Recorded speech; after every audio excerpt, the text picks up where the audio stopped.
O tema da minha mensagem hoje, eu acho que vai tocar o seu coração. O tema da minha mensagem hoje, eu gostaria que fosse colocado na tela agora, é vencendo as provações. Vencendo as provações. E você sabe de uma coisa? Às vezes eu mesmo questiono a Deus. Deus, por que existe provação? Você já parou no momento de dúvida, de adversidade da sua vida, de dor, de tristeza, para perguntar a Deus o porquê que algumas coisas acontecem na sua vida? Se você já fez isso, levanta a mão. Eu fico imaginando, Deus, qual é a necessidade de fazer com que nós, que somos escolhidos por Ti, que somos amados por Ti,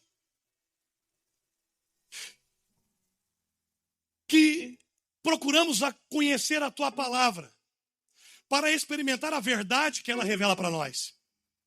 Qual é a necessidade, Deus, de sermos colocados à prova? E falando com Deus, ele virou para mim e falou assim: o meu próprio filho foi colocado à prova. Eu lembro, não precisa abrir o texto, não precisa, simplesmente me ouça. Mas eu lembro que no livro de Mateus, capítulo 4, no versículo 1, a palavra de Deus diz que então Jesus foi levado pelo diabo. Não. Foi levado por ele mesmo? Não. A palavra de Deus diz, então Jesus foi levado pelo Espírito, com letra maiúscula. Espírito de Deus, ao deserto, vírgula, para ser tentado pelo diabo. Aí eu fico pensando, Senhor, mas por quê? Por que o Senhor permite com que isso aconteça na vida de alguém que o Senhor escolheu e designou propósitos? Por que Jesus teve que passar por isso? Por que o próprio Espírito de Deus nos conduz a momentos como esse que nós jamais desejaríamos? E a pergunta seria, como entender o agir de Deus? Às vezes estamos tão machucados no deserto da nossa vida que bloqueamos a ação do Espírito Santo e não conseguimos compreender a forma que ele atua em nós. Porque estamos mais interessados naquilo que desejamos do que naquilo que o Senhor deseja para nós. A pergunta seria, por que tem que acontecer do seu jeito e não do jeito de Deus? Já parou para pensar nisso? Por que comigo, Senhor? E por que não com o outro? Mas por que tem que ser com o outro, não com você? Eu quero falar para você que o deserto não é para a morte. Eu vou repetir mais uma vez, você vai dar um amém. O deserto não é para a morte. Quantos aqui já viveram deserto ou vivem deserto na vida? Levanta a mão. Eu quero falar para você, o deserto não é para a sua morte, mas é para o seu aperfeiçoamento e cumprimento do propósito que Deus tem para você. Foi no deserto, depois que Deus tirou o povo do Egito, que o povo foi forjado no caráter. Foi no deserto que o povo viveu experiências espetaculares. A única coisa que Deus te pede nessa manhã, se você está comigo, diga amém. Não pare no deserto. Não coloque um banco no deserto. Continue caminhando independentemente da prova, porque Deus está contigo em todas as situações. O processo é necessário para que o propósito seja uma realidade. O processo é necessário para que o propósito seja uma realidade. Não existe vitória sem luta. Existe, gente? Às vezes, nós saímos da nossa casa com a motivação de viver um evangelho onde tudo vai bem. E nos esquecemos que no evangelho nós perdemos para ganhar. Nos esquecemos que o evangelho nos faz diminuir para crescer.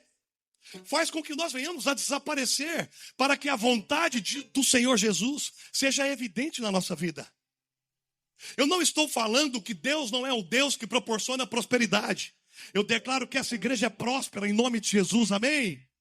Mas o que eu estou falando é que, além da prosperidade, existe um Deus interessado em forjar o seu caráter. Porque se ele te der prosperidade, o seu caráter estiver abalado, você vai perder tudo. Deus não tem interesse em te entregar nada para que você perca.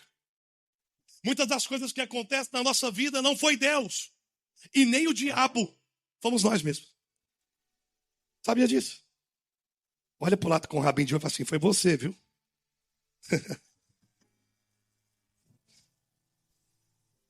Você fala, a gente gosta de apontar, fala a verdade. Hã? Deserto é lugar de quê, meus irmãos? Deserto é lugar de declarar a palavra. No meio da tribulação da sua vida, da sua aflição, o que sai da sua boca? O que você declara? Deserto é lugar de declarar a palavra. Deserto é lugar de revelar aquilo que de fato você é. Com quem você se parece. Foi no deserto que o diabo tentou Jesus. Algumas linhas teológicas dizem que o próprio diabo apareceu para Jesus e ali eles conversaram. Mas outra linha teológica diz que o diabo tentou Jesus na mente. Que não foi uma aparição, mas mente. Porque a única forma que o inimigo tem de corromper aqueles que são chamados por Deus é corrompendo a forma deles de pensar. O inimigo trabalha na mente. Ele corrompe a sua forma de pensar. Um dia você acorda mordendo na orelha do diabo, amém? E no outro dia você fala, Jesus, não volta não, que eu estou com um problema hoje. Parece que às vezes vivemos em cima do muro. E a conversão genuína, ela nos apresenta as provações. E Jesus, ele assina isso em sua palavra, quando ele diz que no mundo tereis aflições. Ele não declara que você não terá vitória. Mas ele declara que ele é contigo até a consumação dos séculos. Se ele é contigo, é impossível que você caia. E se você cair, as mãos dele estão estendidas para te puxar. A palavra de Deus diz que 1000 cairão ao seu lado, 10.000, e você não será atingido. Você quem? Você que está alicerçado na rocha. Você que entende de fato para o que você foi chamado. Qual é o propósito que Deus tem para você? Deserto não é lugar de parar, é lugar de estar em movimento. A palavra de Deus diz que o povo hebreu caminhava de um lugar para outro, de um lugar para outro. E às vezes as pessoas não compreendiam, mas deixa eu falar algo para você. É melhor caminhar de um lugar para outro, de um lugar para outro com Jesus, do que ficar num caminho só e Jesus estar fora dele. Muito melhor. No meio da sua luta, não pare. Esteja em movimento. Deserto é lugar de ser sensível à voz de Deus. De ouvir a voz do Senhor. No momento de dor, é o momento que nós estamos mais fragilizados, sim ou não? E ao invés de reclamar, nós cantamos aquele louvor preferido nosso. Vou passando pela prova. Cadê os penteca?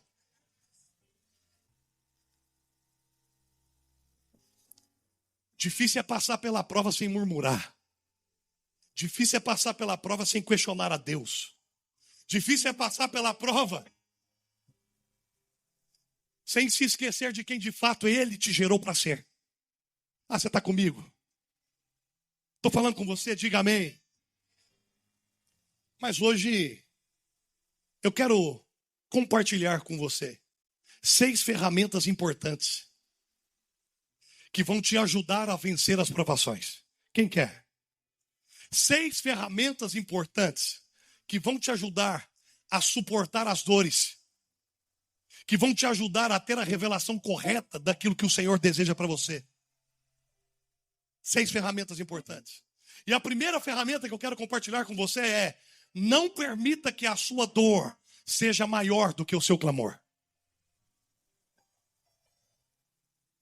Não permita que a sua dor seja maior que o seu clamor. No momento da luta de muitas pessoas que se dizem cristãs, ao invés de clamarem ao Senhor, elas só choram.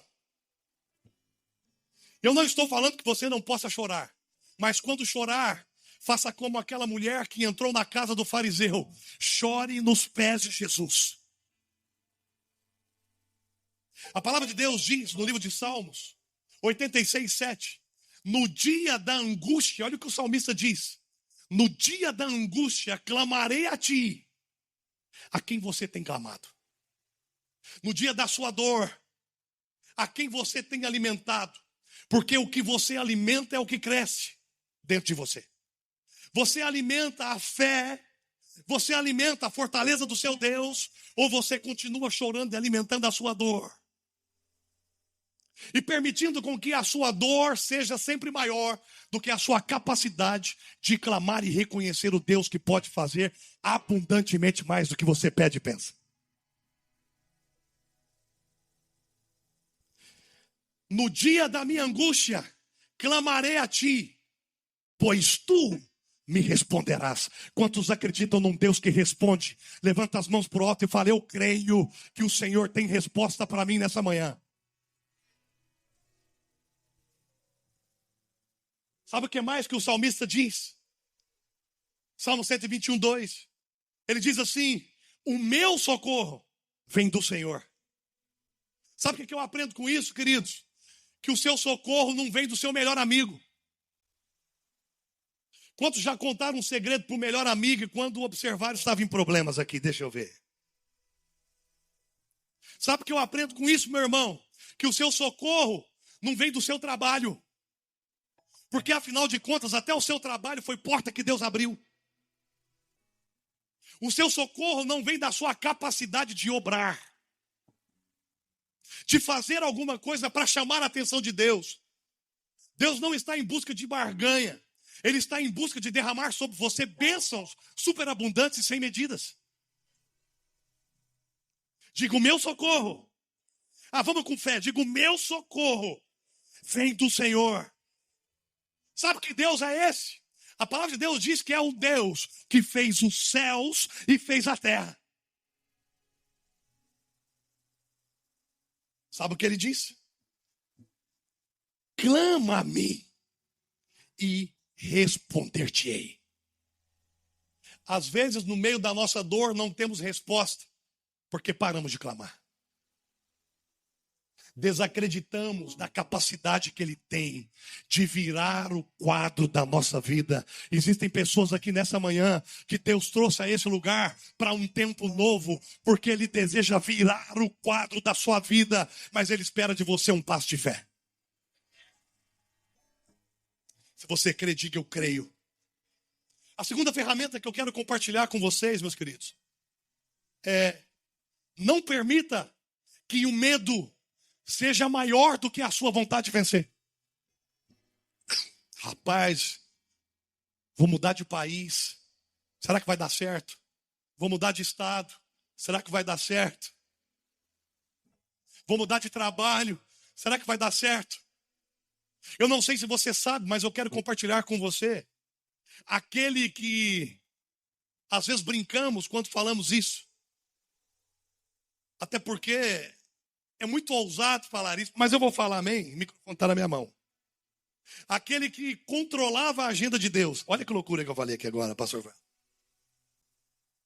Elias virava para os profetas de Aserá e de Baal e falava para eles assim: ei, bate mais forte, grita mais alto. Será que o Deus de vocês está dormindo? Ou ele está perdido lá em suas orações?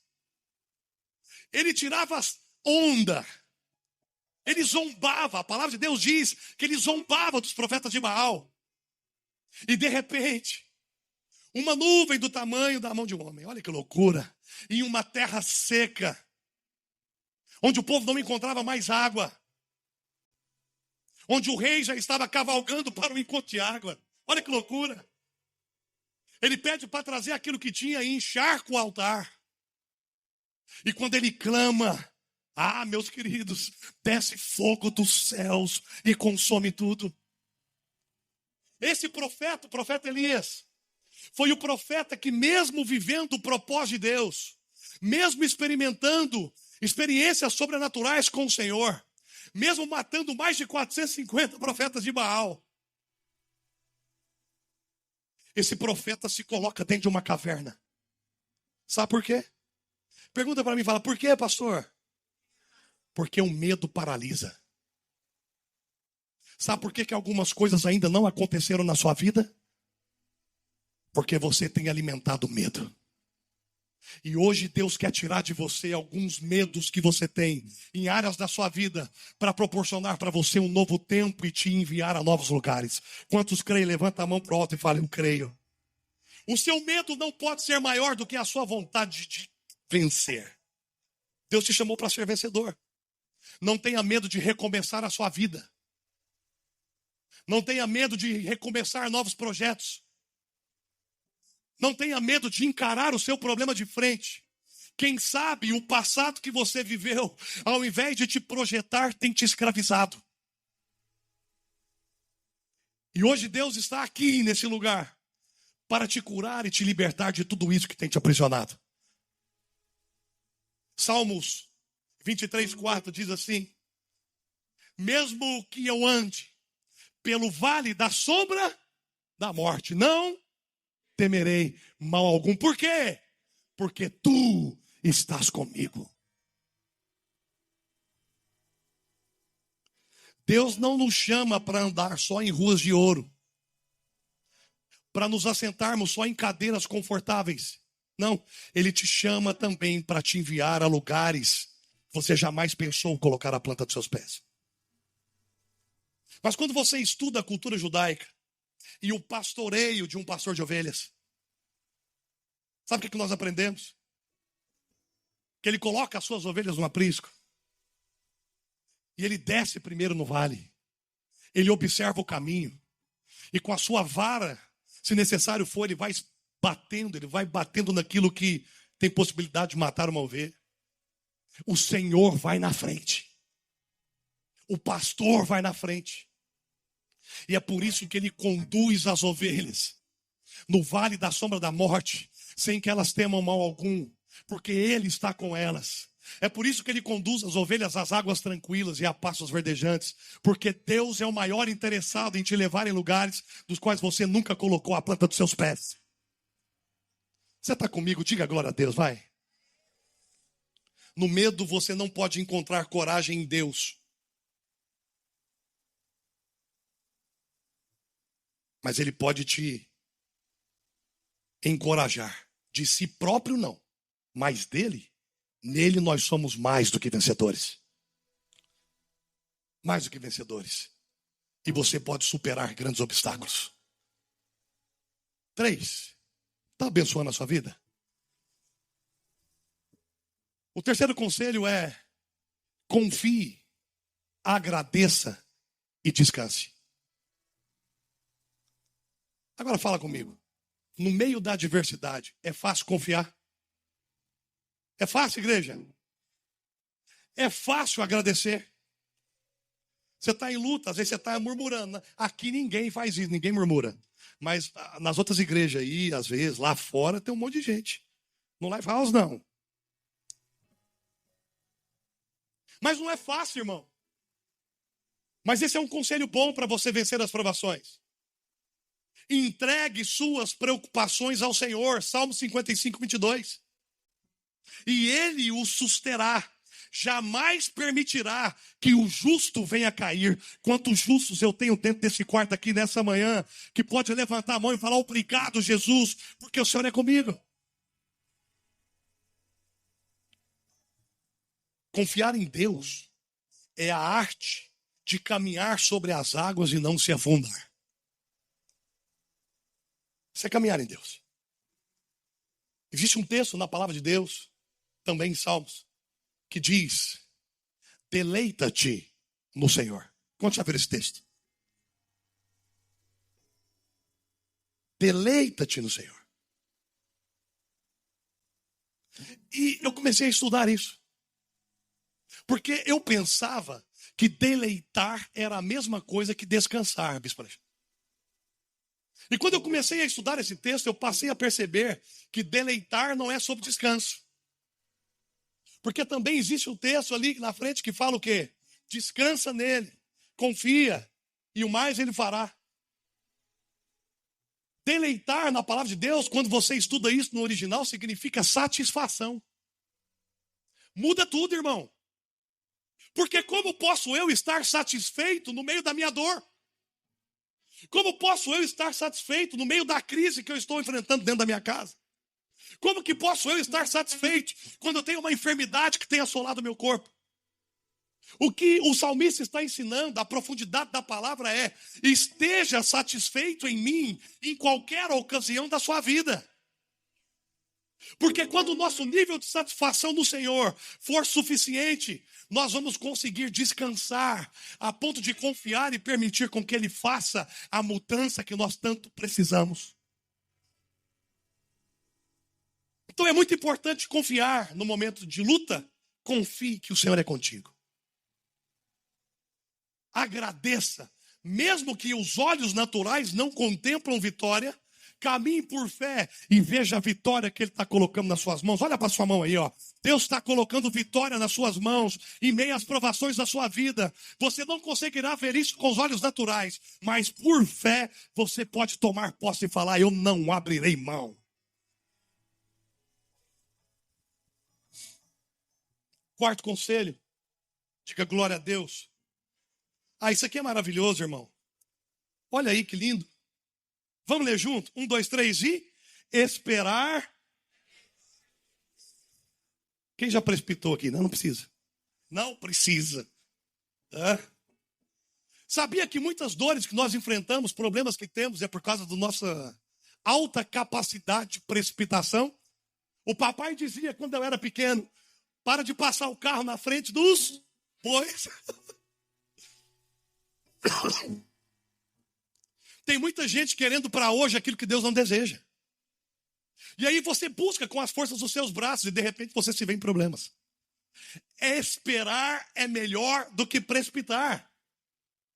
Esperar exige paciência, exige perseverança. Olha para o lado e fala: irmão, aprenda a esperar.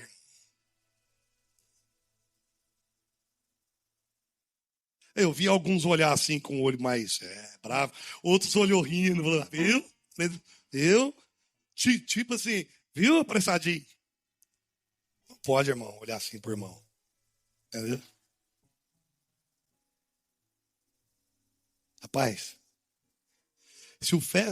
se a fila do drive-thru do McDonald's demorar, a gente irrita. Só eu? Quando você está com a fome, a nossa geração, hoje, atual, é uma geração que tem dificuldade de esperar.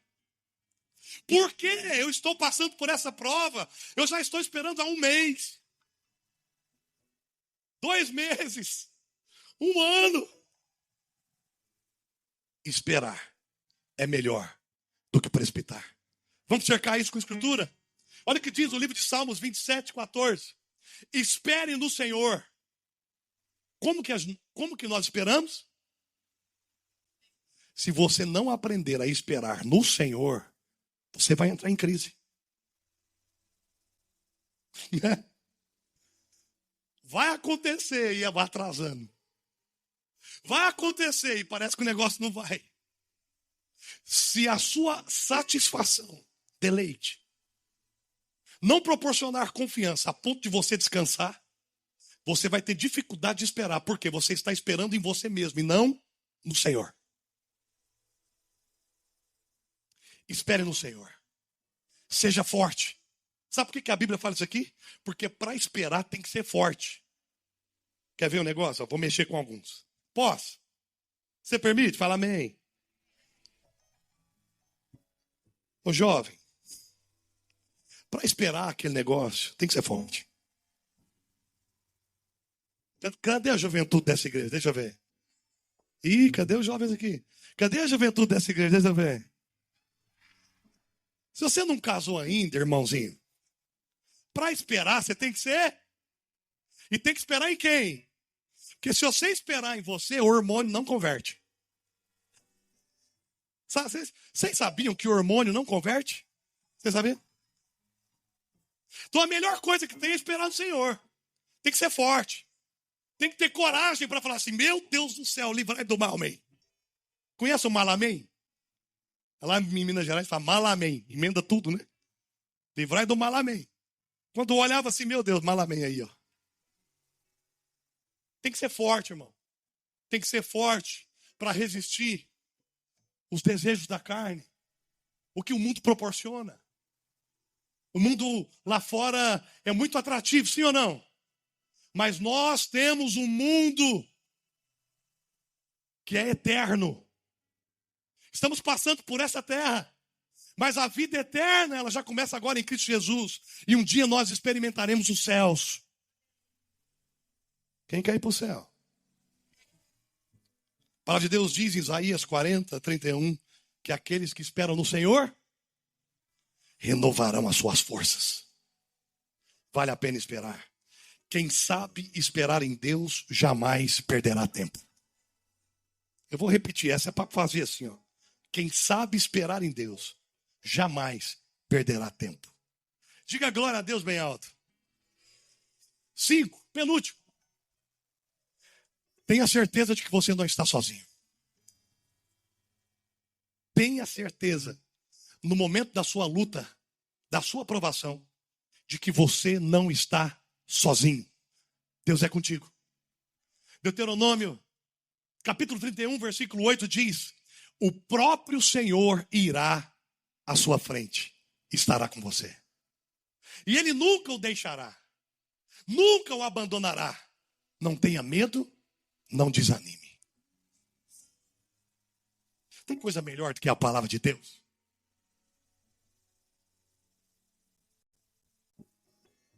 Aquele negócio que você está esperando, aquela resolução para a sua vida que você está aguardando. Eu quero que você pense nisso. Tenha certeza de que você não está sozinho.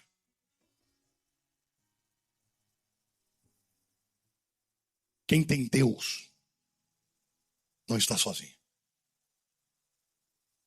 Quem tem Deus sabe em quem apoiar. Quem tem Deus sabe em quem confiar. Estamos vivendo um tempo de igreja, meus irmãos, assustador. Eu não sei se você tem observado, mas às vezes observamos muitos dentro da própria igreja em desespero. Desespero. Não sabem se comportar. Lutas internas.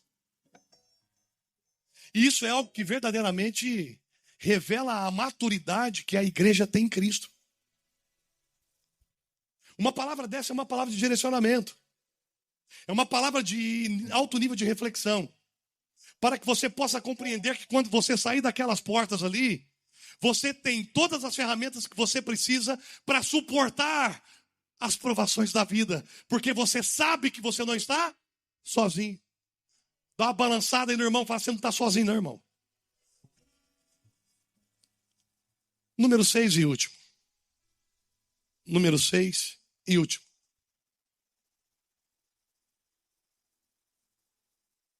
Depois de tudo isso que foi falado, para que nós possamos vencer as provações, nós precisamos o quê?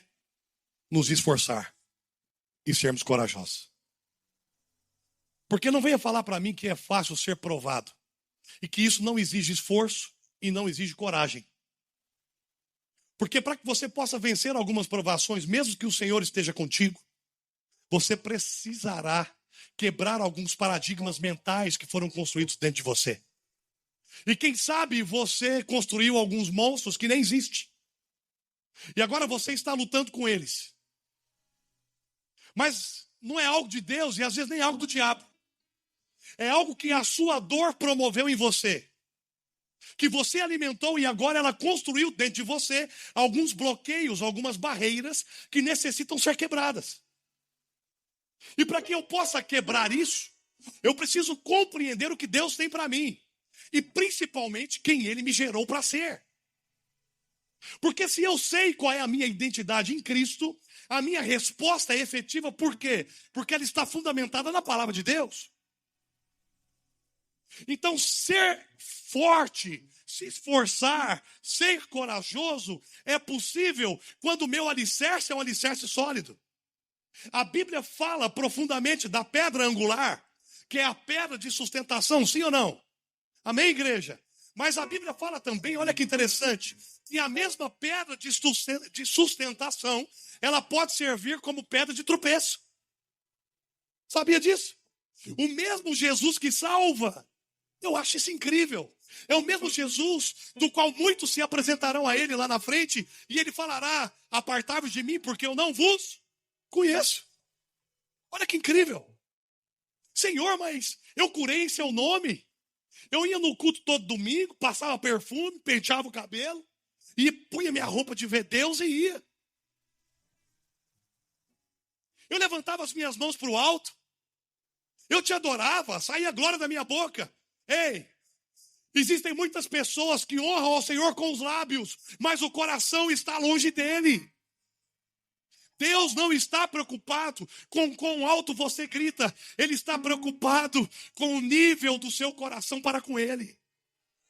Quando ele olha para você no seu negócio, ele está observando quanto você o honra ali. Quando ele olha para você com a sua esposa, ele está observando quanto você o honra com a sua esposa, com o seu marido, com os seus filhos. O mesmo evangelho que vem como uma boa notícia. O mesmo evangelho que vem para libertar, para salvar, para redimir. Ele pode servir também como uma pedra de tropeço. Não só como uma pedra de sustentação, mas uma pedra de tropeço, se eu não me permitir ser moldado por Deus. É chegado o tempo onde nós precisamos entrar por aquelas portas. Você está comigo? Para entregar para Ele a melhor adoração. Eu vou repetir. Para entregar para Ele o tudo que Ele merece, que está em nós. Às vezes a gente vem na igreja para receber. Quarta-feira eu tive a oportunidade de ministrar, o tema foi como ser abençoado sem correr atrás da bênção. Às vezes a gente vem na igreja só atrás de bênção. Eu quero, parece a musiquinha do Danoninho. Quem lembra a musiquinha do Danoninho? Me dá, me dá, me dá. É um relacionamento de eu faço pouco e Deus faz muito. Porque Deus conhece a minha humanidade, né, pastor? Ele sabe como eu sou frágil. Ele sabe como eu vacilo. Ele me conhece na profundidade. Então, Ele é misericordioso. Meu irmão, Deus é misericordioso, mas Ele também é fogo consumidor. Ele é pedra de sustentação, mas também é pedra de tropeço. Para quem, pastor? Para aqueles que não se rendem ao verdadeiro evangelho. O apóstolo Léo sempre fala que muitos estão em busca de uma igreja que entrega muitas revelações. Mas às vezes não estamos em busca de uma igreja que é bíblica. A melhor revelação que tem é quando nós abrimos a palavra de Deus e ela fala conosco. Esse é o melhor direcionamento. É ela que nos ensina a parecermos com Jesus todos os dias. É ela que nos ensina a falar não quando a nossa carne diz que sim. É ela que nos ensina a dar 3 passos para trás quando a nossa vontade é de correr, é de desistir, porque as provações são grandes demais. Deixa eu falar um negócio para você mais uma vez. O deserto não vem sobre a sua vida para te matar, mas ele vem para te promover. Promover aqueles que estão firmados na rocha, aqueles que são lavados e remidos pelo sangue do Cordeiro, e aqueles que estão dispostos a guerrear a guerra do Senhor. Ele vira para Josué, que tinha uma missão difícil: substituir Moisés. Rapaz, eu imagino que substituir Moisés não deve ter sido uma tarefa fácil. Um homem escolhido por Deus, presta atenção, que também teve medo. Ah, mas eu não falo bem. Todos nós, em algum momento, quando Deus nos chama, temos um argumento para Ele. Ah, Senhor, eu vou fazer só isso e mais isso, e depois eu te respondo. Existem pessoas aqui hoje que Deus está chamando agora.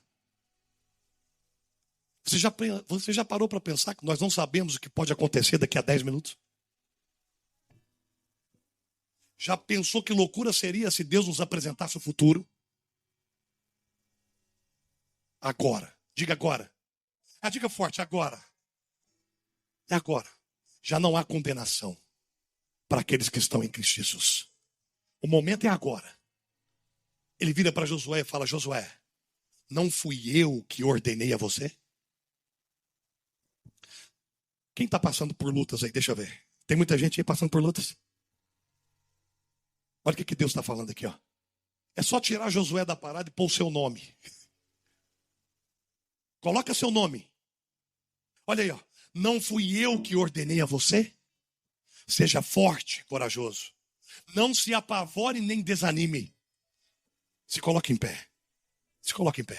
Eu vou terminar isso aqui de pé.